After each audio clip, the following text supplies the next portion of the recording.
শুভ সন্ধ্যা বন্ধুরা। এখন প্রায় ঘড়িতে ৮টা মতন বাজে। আমি রান্নাঘরে এসেই ঝটপট করে বসিয়ে দিয়েছি একটু ভেন্ডি ভাজা।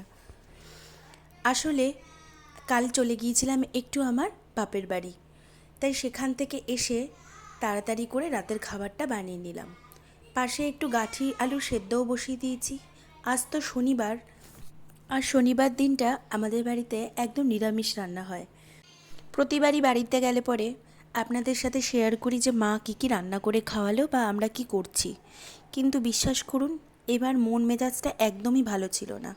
কাল হট করে বাবার ফোন আসলো যে ভীষণ শরীর খারাপ। গত কয়েকদিন আগে বাবা একটু পড়ে গিয়েছিল, তাই হাতে পায়ে ভীষণ ব্যথা পেয়েছিল। বাবাকে সুস্থ করতেই পারছি না আমরা। ডক্টর দিচ্ছে বিভিন্ন রকম টেস্ট, সেগুলোও করানো হচ্ছে। কোভিডের পর থেকেই বাবার শরীরটা ভীষণ খারাপ। এতটাও বেশি খারাপ ছিল না যতটা আজকাল বাবা অনুভব করছে।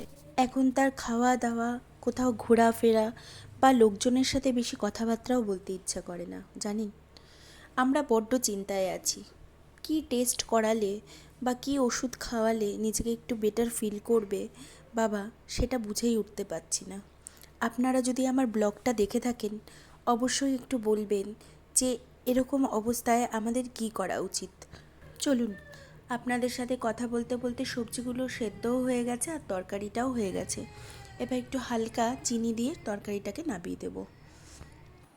তরকারিটা অনেক কম পরিমাণেই বানিয়ে নিয়েছি, কারণ শনি আর রবিবার দেবজ্যোতির অফিস থেকে আসতে আসতে বেশ রাত হয়ে যায়, তাইও ওখান থেকে খেয়ে তারপরেই বাড়িতে ফেরে।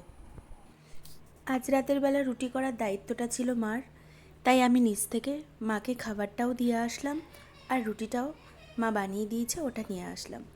রাত্রেবেলার খাবারে রয়েছে ভিন্ডি ভাজা আর গাঠি আলুর তরকারি। চলুন, আপনারাও খেয়ে নিন, আমরাও খেয়ে নিই। সবাই সুস্থ থাকবেন, ভালো থাকবেন। নমস্কার।